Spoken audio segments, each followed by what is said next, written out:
pour annoncer la parole ainsi que son interprète. Tobete Nzambe Maboko.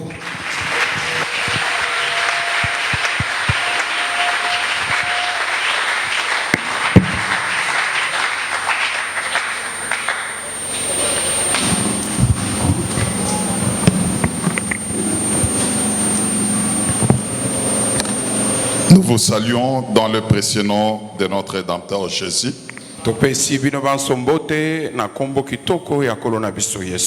Et nous prenons notre texte qui est dans Lévitique chapitre 23.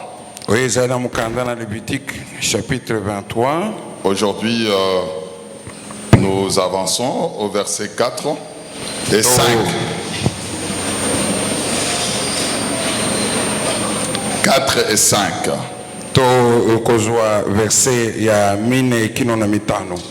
Voici le fait de l'Éternel, les saintes convocations que vous publierez à leur temps fixé. Le premier mois, le 14e jour du mois, entre les deux soirs, ça sera la Pâque de l'Éternel.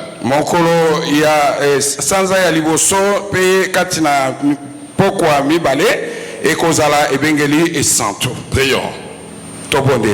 Nous revenons encore ce soir dans ta présence. Parce que c'est toi qui nous as appelés. C'est toi qui as convoqué cette assemblée sainte. Qui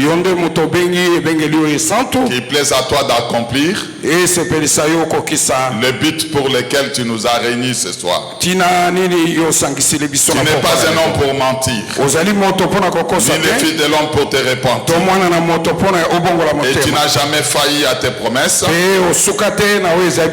Je sais que tu vas accomplir tout ce que toi tu avais préparé, tout ce que toi tu as formulé. Tous tes desseins, oh Dieu, seront accomplis ce soir.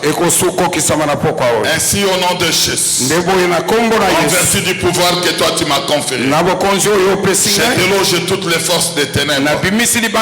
J'anéantis leurs forces. Qui plaise à toi de nous donner un meilleur entendement, un langage exercé pour soutenir le cœur brisé.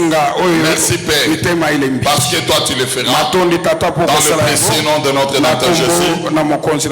Amen. Amen. On peut s'asseoir. Remarquez que nous venons de terminer avec la fête hebdomadaire.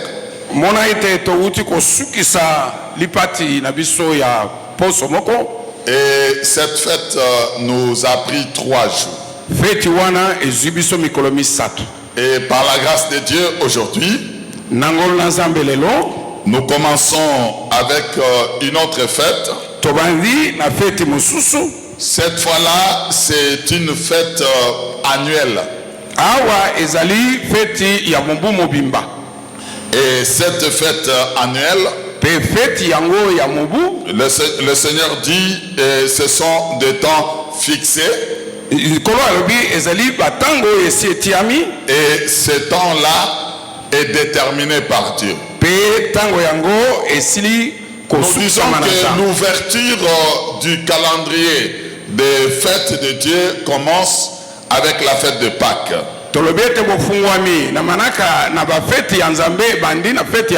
Et directement, cela change le calendrier qui existait à cette époque-là. Israël était en Égypte, était en train de suivre un calendrier en vigueur dans ce pays-là. Du coup, Dieu décide que la Pâque c'est le premier jour du mois. Donc ça devient le premier mois. Et il commence maintenant à fixer le temps fort de cette fête-là. À la lecture de cette ordonnance qui organise la fête de Pâques,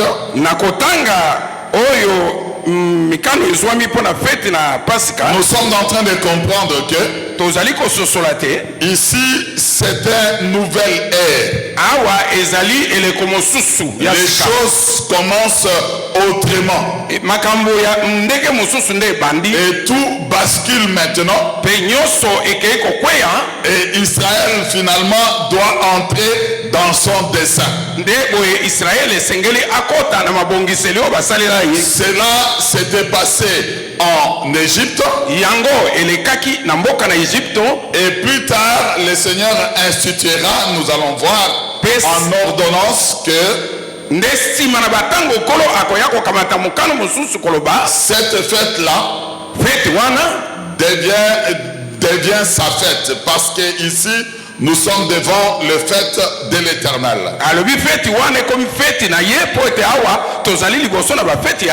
Alors, vous remarquerez que dans la suite du temps, cette fête-là devient une fête commémorative de la sortie de leur père de l'Égypte.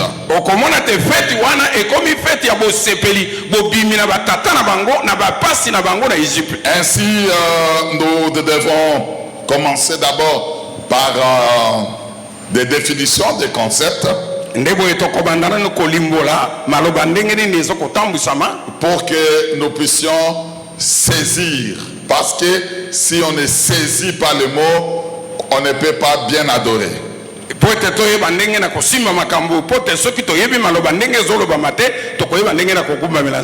Qu'est-ce que la Pâque? En dehors de l'explication des événements. Les événements expliquent tout simplement le mot. Parce que quand on te posera la question, qu'est-ce que la Pâque? Et pourquoi tu célèbres la Pâque? Il faudrait que tu puisses connaître la définition. Un mot araménien qui signifie passer par-dessus. Remarquez que nous ne prenons pas des définitions des dictionnaires profanes. Bien que c'est notre langue, nous devons comprendre les choses par ce dictionnaire-là.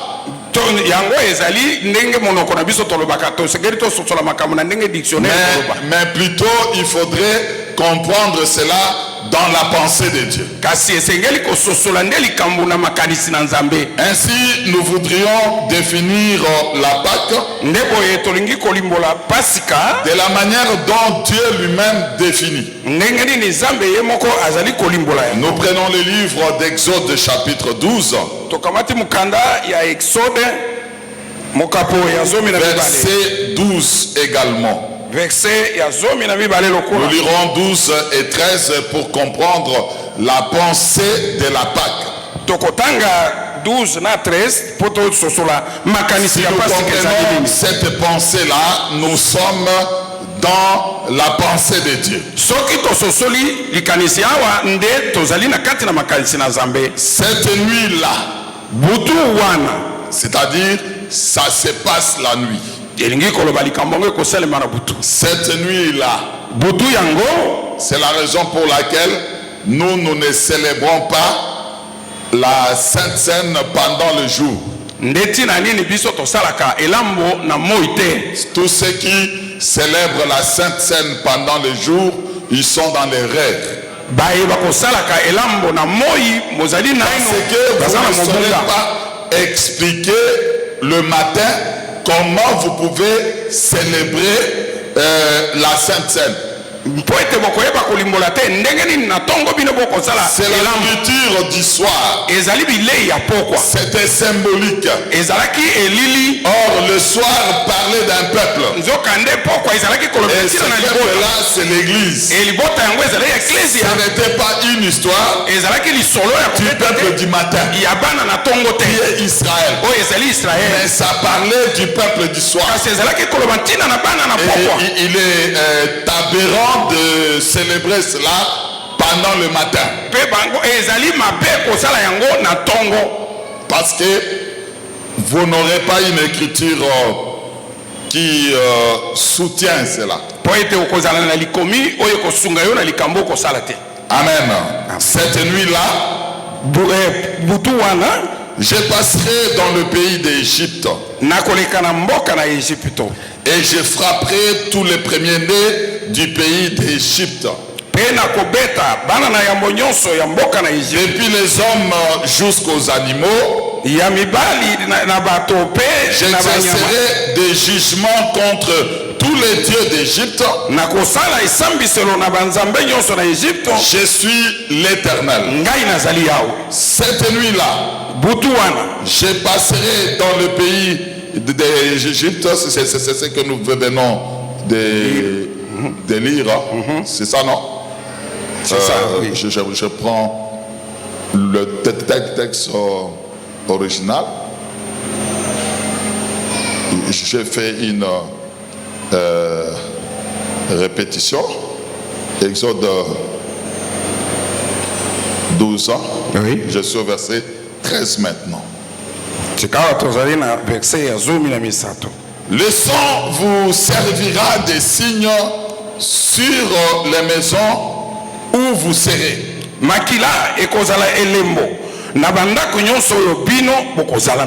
verrai le sang. Je passerai par-dessus vous. C'est pourquoi dans la langue araméenne, on dit que la Pâque s'est passée au-dessus. Et quand on passe au-dessus, veut dire tout simplement je vais vous épargner. Cette nuit-là, quand je passerai dans le pays d'Égypte, je frapperai tous les premiers-nés, depuis les hommes jusqu'aux animaux. Je vais exercer un jugement contre les dieux. Mais quand moi je verrai le sang, je passerai au-dessus. Donc par là, nous comprenons que c'est frapper les uns, épargner les autres. Alors c'est ça la Pâque. Si on ne frappe pas, si on n'épargne pas, et si on ne fait pas sortir, parce que c'est un jour de libération, faire sortir de l'esclavagisme, faire sortir de la servitude, et frapper ceux qui avaient asservi. Mais cette sortie-là, ce n'est pas une sortie avec les mains vides. Il faut sortir avec la richesse. Amen. Dieu se répète. Nous allons prendre un autre texte, mais finissons d'abord avec celui-là. Il n'y aura pas de plaies qui vous détruisent.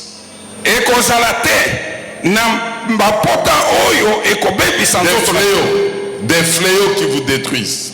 Plaies, comprenez pas fléau.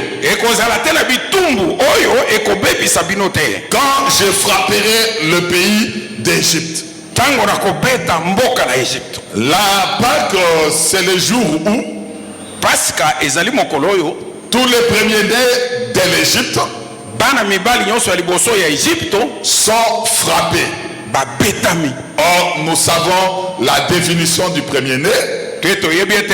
ndimbola ya mwana na liboso elingi lobani. C'est le père Jacob ezali tata Yakobo qui regarde Rubin. oyo azali kotala Rubin. Il dit Rubin, alobi Rubin, mon premier-né, yo mwana na ngai liboso, ma vigueur et ma force. bokasi na ngai pe bon pikiniki. Alors quand il frappe le premier-né ici, tango ye azali kobeta mwana nous liboso, comprenons tout simplement que c'est symbolique. tososoli ete ezali lokola Cela elili. veut dire tout simplement que elingi koloba kaka il détruit la force azali kobebisa mbokasi de l'Égypte ce jour-là ya Egypte mokolo wana en frappant le premier-né. na kobeta mwana liboso. En réalité, le premier-né, c'est l'héritier.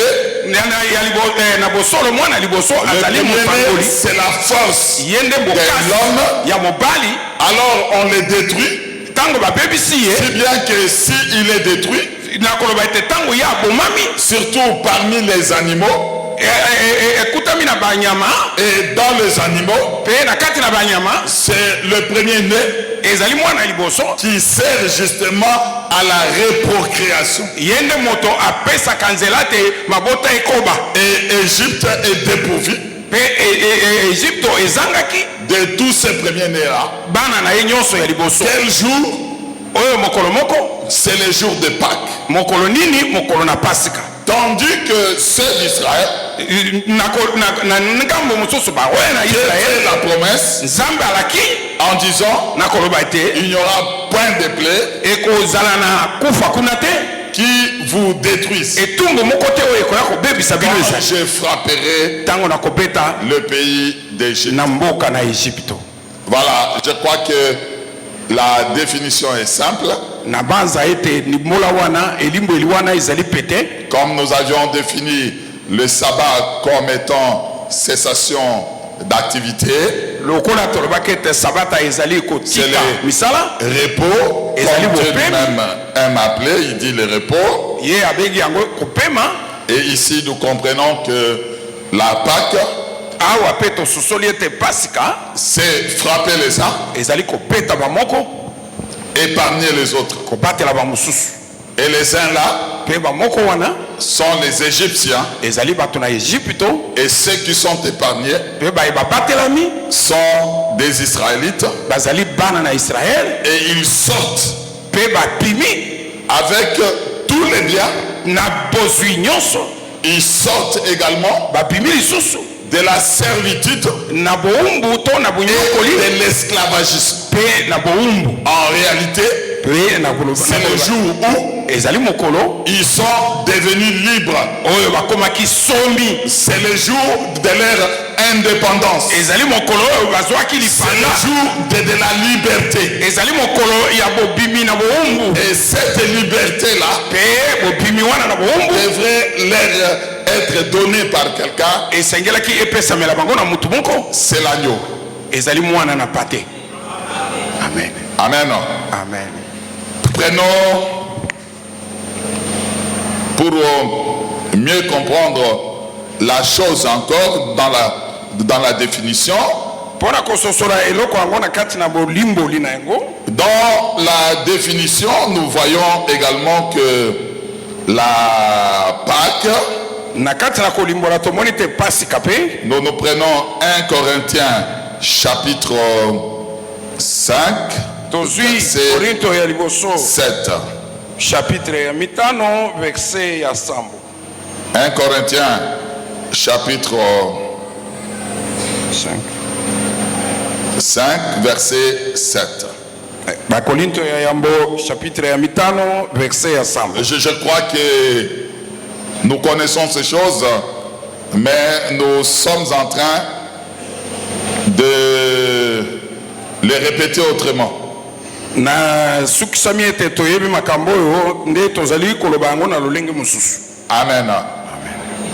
Verset 7 dit ceci: faites disparaître le vieux levain. Verset ya sambo elobi bobungisa to bolongola levain ya kala afin que vous soyez une pâte nouvelle, po ete bozala pate ya sika, puisque vous êtes sans levain, po ete bino bosangani na levino te, car Christ, notre Pâque, a été immolé. Christo oyo azali pasika na biso asi akufaki. Donc dans la nouvelle alliance, la définition est simple. Na boyokani ya sika limbola na ngo ezali pété. C'est-à-dire ici on donne la réalité du type de l'ancienne alliance. Awa bazali kopesa bo solo ya elili o ezalaki na boyokani na kala. Ici on interprète que Christ est notre Pâque. Awa balobi Christ onde azali pasika na biso. Alors pour que il soit identifié à la Pâque, poete bako kisaye na pasika, comme la Pâque était un jour, poete pasika ezalaki mokolomo, et que lui vient en remplacement de ce jour-là, il faudrait qu'il soit immolé également le jour de la Pâque pour dire que ce qui était le jour est devenu un homme. Et sengelaki babo maena mokolo na pasika poete ala kisaite oyo ezalaki mokolo et comme moto mobimba. Amen. D'où la nécessité de comprendre d'abord il est mort quel jour pour que nous puissions l'identifier à ces jours-là.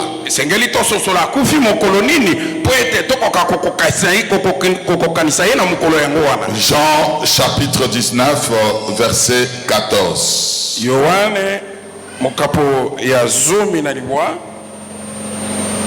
Jean 19 14 nous dit ceci. C'était la préparation de la Pâque. Environ la 6e heure. Pilate dit aux Juifs, voici votre roi. Donc par là nous comprenons que nous sommes bel et bien les 6e jour. Pour une compréhension facile, nous sommes le vendredi dans le calendrier juif.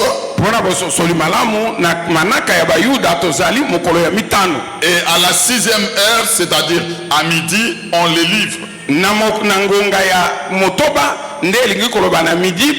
ces jours-là correspondaient dans la soirée, lorsque le soleil va tomber.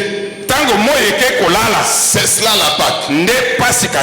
Et toute cette nuit-là, c'est la Pâque. Alors lui, il est livré avant cette période-là du coucher du soleil. Comme l'agneau de l'ancienne alliance, on veut les tuer, mettre le sang sur les linteaux et sur la porte. Et dans la nuit, on devrait consommer l'agneau qui avait été immolé. Si Jésus était mort après le jour de Pâques, nous ne pouvons pas dire que Jésus est notre Pâque. Comprenez ici que nous sommes en train de justifier. Nous ne faisons pas des copies et coller. Dire seulement qu'il est notre Pâque. Sans justifier pourquoi nous l'appelons la Pâque qui remplace les jours.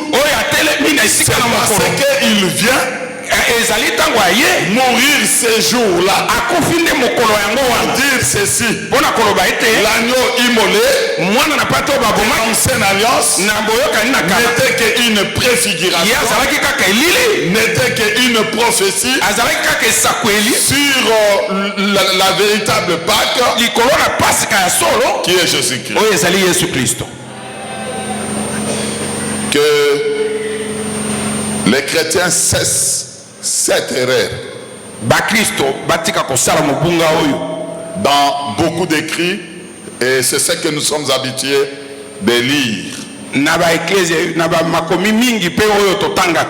Dire que Pâques au singulier, c'est pour les juifs, Pâques au pluriel, c'est pour les chrétiens. Pâques na bomoko ezali ya bayuda, Pâques na boebele ezali ya biso bato na bikolo te. C'est une fausseté. Ezali lokuta.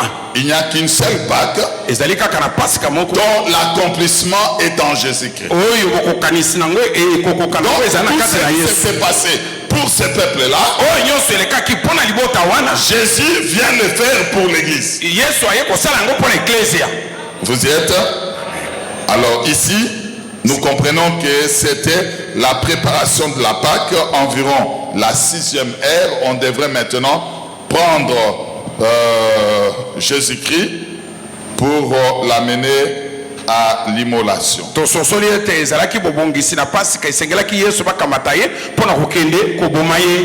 Une autre preuve, c'est au verset 31, dans la crainte que le corps ne restasse sur la croix pendant le sabbat.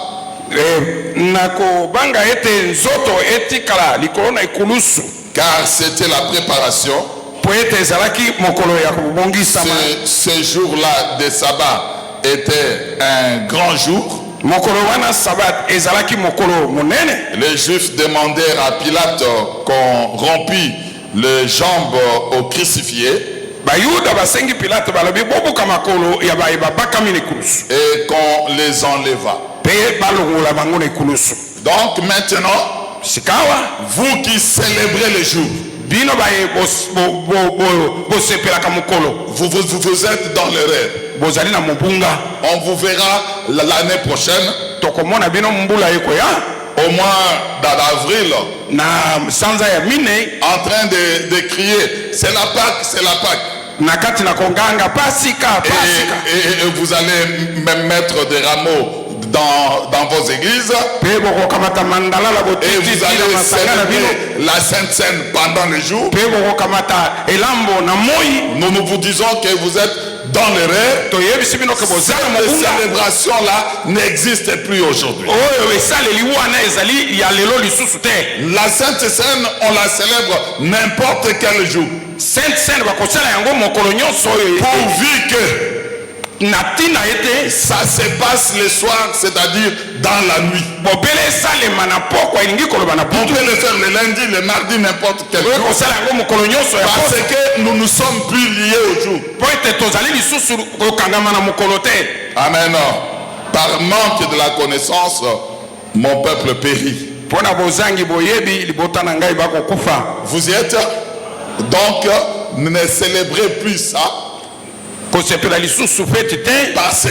l'apôtre dit que Christ, notre Pâque, a été immolé. Célébrons maintenant. Et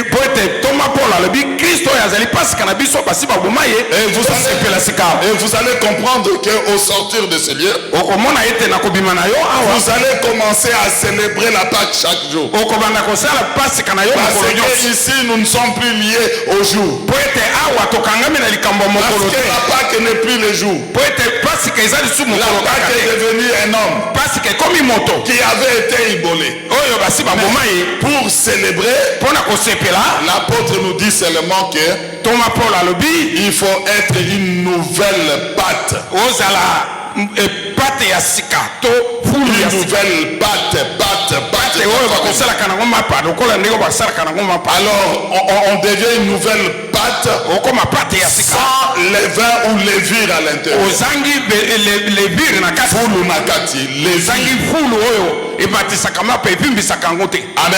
Amen. Or nous savons que le levain, c'est la malice. Le levain, c'est le péché. Donc par là nous comprenons que quiconque qui est dans le péché ne peut pas célébrer la Pâque, parce que la Pâque est venue justement nous libérer du péché, nous libérer de la servitude, nous libérer de la malice. Vous verrez des gens qui prient qu'ils sont malins, ils se parlent avec malignité, ils ne disent pas la vérité. Dans sa réponse, il y a la malignité. Ces gens-là ne peuvent pas célébrer la Pâque. Nous y reviendrons. Prenons. Pourquoi?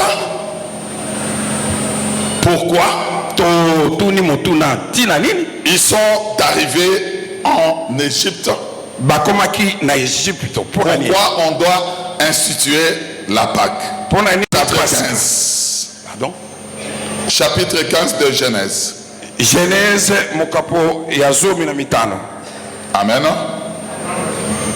Chapitre 15 de Genèse. Genèse 15.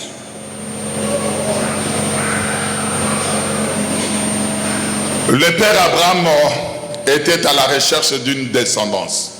Tata Abraham azalaki koluka libota. Et Dieu lui promet que tu auras la descendance que tu es en train de chercher. Et tu auras le pays parce que tu es errant. Pour se rassurer, il voulait des signes. Des signes qui pouvaient les convaincre que ce que Dieu était en train de dire était la vérité. Et Dieu lui dit de prendre les animaux et de couper par le milieu et mettre chaque morceau vis-à-vis, de prendre le pigeon, de le partager. Alors ces animaux-là étaient la génisse.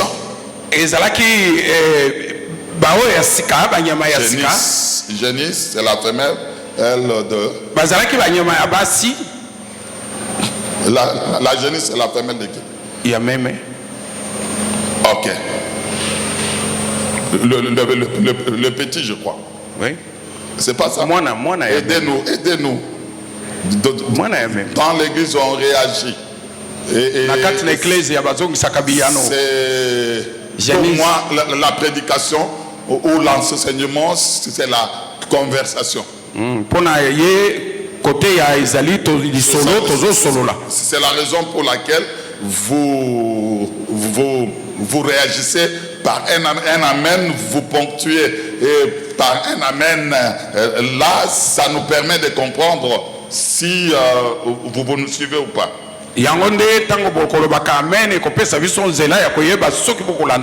Mais si vous restez bouche bée, là c'est prêcher dans le désert ou encore sur les réseaux sociaux.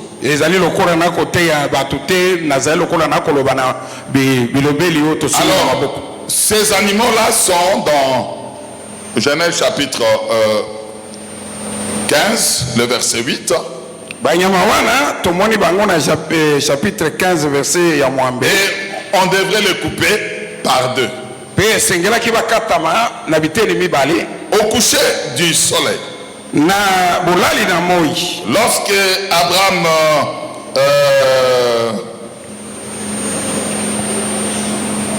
somnole un peu,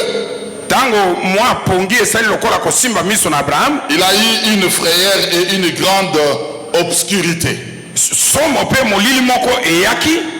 Et dans cette vision-là, il chasse les animaux de proie. Il voulait s'abattre sur le sac. Remarquez,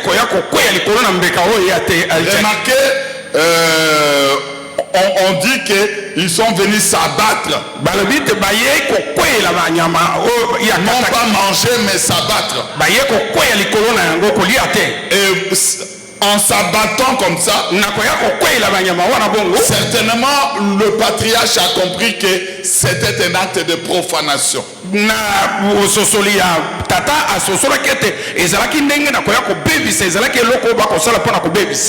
il chassa parce que le sacrifice est sacré.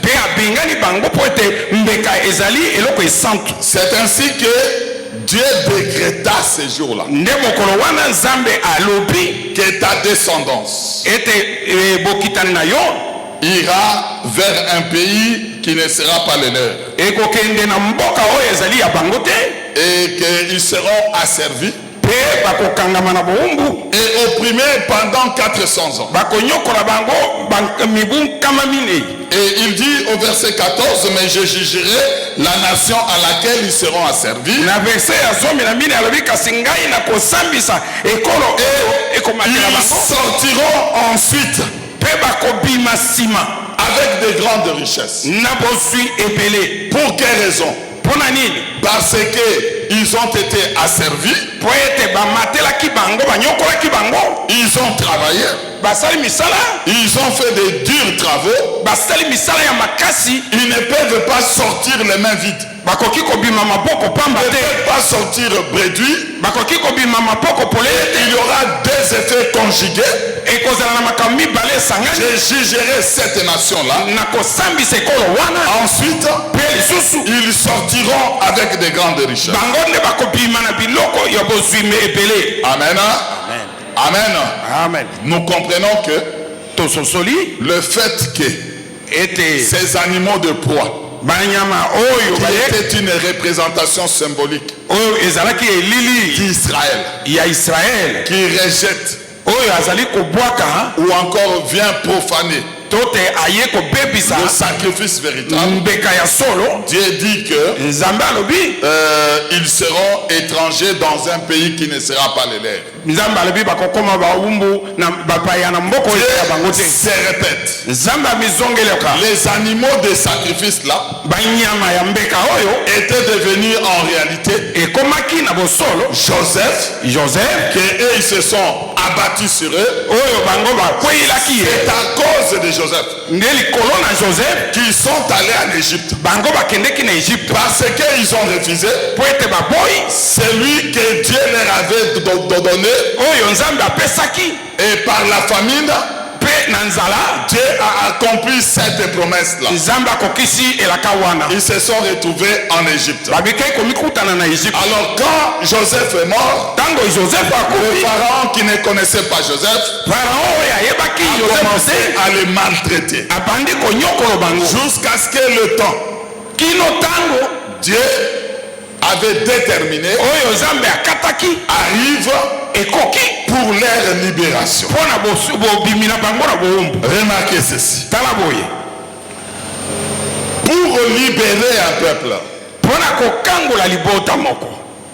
il faudrait justement être plus fort que celui qui les avait pris en otage. C'est ça, non? On ne peut pas libérer quelqu'un si on est moins fort que cette personne. Pour démontrer la force de celui qui vient libérer, Dieu devrait d'abord envoyer un homme, c'est-à-dire Moïse. C'est pour nous montrer que un homme ne peut pas libérer son semblable. Quel que soit le ministère puissant, Moïse est entré pour demander la libération de ce peuple-là avec un miracle de prodiges extraordinaires. Nous voyons que Pharaon ne pouvait pas broncher. Il les avait gardés en servitude. Au contraire, il a multiplié les souffrances. C'est pour te dire ceci. Aucun prédicateur administrateur, aucun ministre, aucun homme, quelle que soit son onction, a la capacité de libérer. Et tous en Moïse, ils sont dans la condition de l'incapacité. C'est pourquoi quand Moïse commence le ministère, Dieu le déchausse. Lui, il ne pouvait pas comprendre pourquoi on l'a déchaussé. Mais il envoie. En l'envoyant, il comprend que il ne va pas accomplir cette mission. Que Moïse, dans la multiplication des miracles, finalement il était fatigué parce que le miracle ne pouvait que endurcir le cœur de Moïse.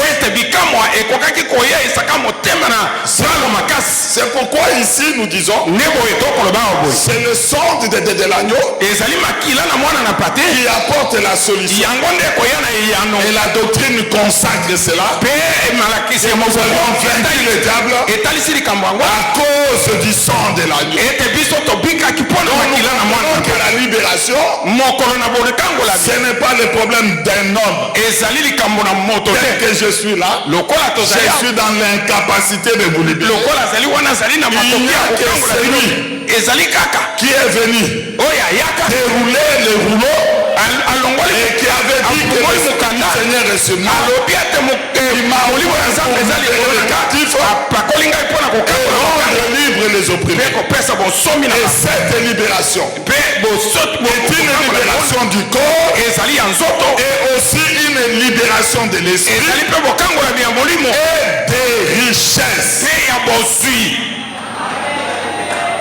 Ils sortiront ensuite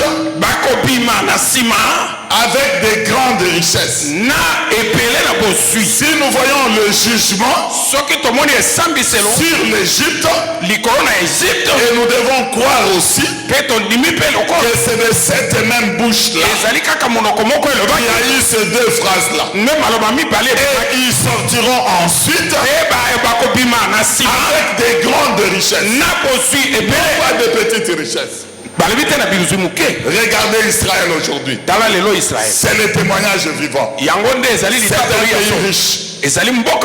Partout au monde, tous ceux qui sont des milliardaires, la plupart d'entre eux sont des riches. Moi-même, j'ai été scandalisé en arrivant en Belgique, en Anvers, tous les bijoux là, en or, la joaillerie,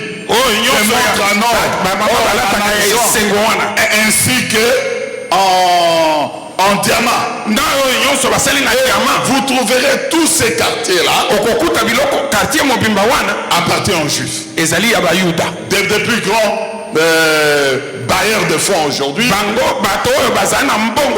banquiers aujourd'hui sont des Juifs. Parce que Dieu avait dit que ils sortiront ensuite avec de grandes richesses.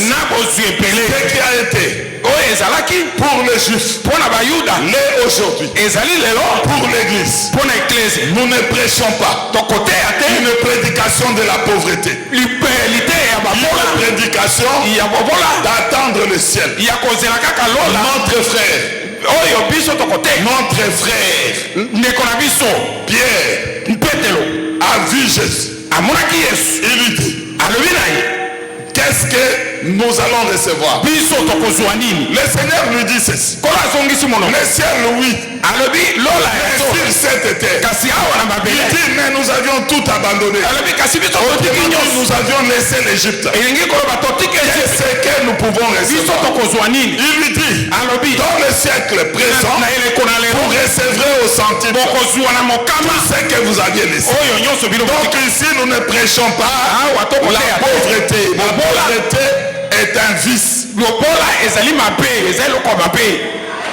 Il faut haïr la pauvreté.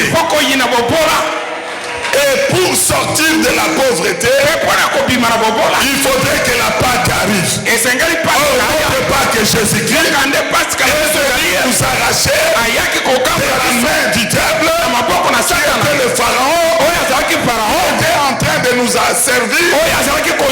Il ne voulait pas que nous puissions prospérer. Il a retenu toutes nos richesses. Mais quand la Pâque arrive, il nous fait sortir de la pauvreté à la richesse, de l'asservissement à la liberté, de l'esclavagisme à la liberté. Et on ne peut pas être libre si on n'a pas de quoi manger. On ne peut pas être libre si on n'a rien pour scolariser les enfants. On ne peut pas être libre si on n'a pas l'argent. Si aujourd'hui nos pays africains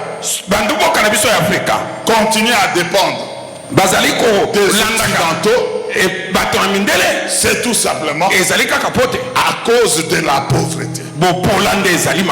Amen. Alors c'est celui qui entre dans cette fête-là de la Pâque, justement, il n'a pas seulement la liberté physique, il doit également être accompagné par la richesse.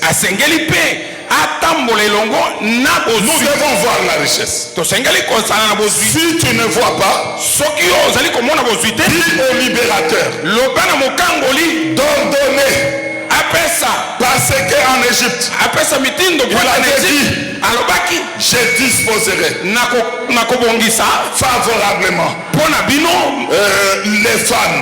Ils vous donneront des objets d'or. Ils vous donneront tout ce qui est précieux. C'est Dieu qui doit amener cela entre nos mains. C'est celle qui a la capacité d'amener cela entre nous. Si c'est le libérateur, il est écrit ceci: si le Fils de l'homme vous affranchit, vous serez réellement libre. Il faudrait que nous puissions voir cette libération. C'est ainsi que nous pouvons entrer dans la fête. Comment on peut fêter sans rien? Les premiers arrivent, le 1er janvier arrive, on n'a rien. Tu vas fêter comment? Il faut avoir quelque chose pour fêter. Il n'y en a pas, il n'y a pas de fête. Alors ici nous sommes en train de comprendre que la Pâque, Dieu doit juger toutes les nations et les dieux. Pardon. Et les dieux. Il dit je jugerai. Et les dieux, toute la puissance de l'Égypte devrait être jugée. Et cette phrase-là c'était accompli sur la mer Rouge. Pharaon, sa cavalerie, son armée d'élite, les Israélites devaient le voir comme ça, que Dieu était en train de le juger. La mer Rouge, est la préfiguration de la croix de Jésus, où il a dépouillé les principautés, les dominations. Il a dépouillé les esprits méchants. Non seulement il les avait dépouillés, la Bible dit ceci, il les avait fait défiler. Ils étaient en spectacle. Autrement dit, tout ce qui leur appartenait. C'est que sur la croix même, on dit ceci: Jésus était sur la croix. Remarquez la croix. Une barre transversale comme ça. Autrement dit, horizontal et vertical également. Les manteaux c'est horizontal. Le poteau, c'est le vertical. Et en Égypte, on ne pouvait seulement voir le sang sur les linteaux et sur les poteaux. Mais en réalité, c'était la croix. Et quiconque est dans cette croix-là, il conserve la vie. Aucune plaie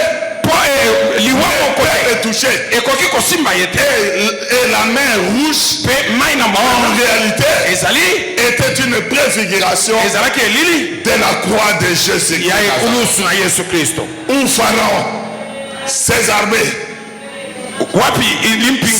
ses chevaux ont été emportés. J'ai dit emportés, c'est pour toujours. C'est pourquoi il était dit, les Israélites que vous voyez aujourd'hui, et Jésus est venu, et moi je crois toutes les souffrances que j'ai vues, le libérateur qui vient de Sion. La Bible dit que votre libérateur vient de Sion. Et Jésus est venu pour nous accorder la libération, une libération totale. Pourquoi on dit il sera réellement, et je crois à cette libération.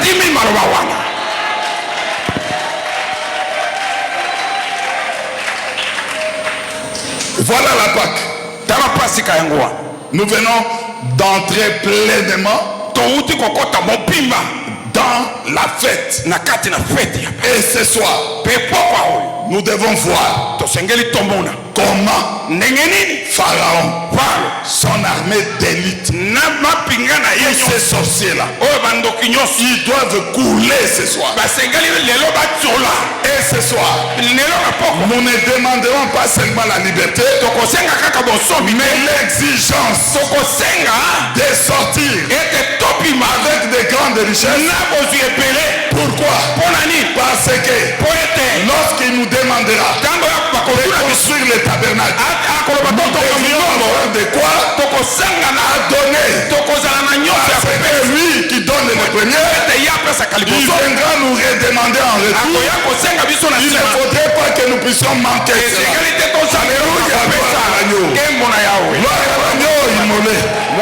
Gloire au Seigneur. Merci Seigneur. Merci pour ce soir.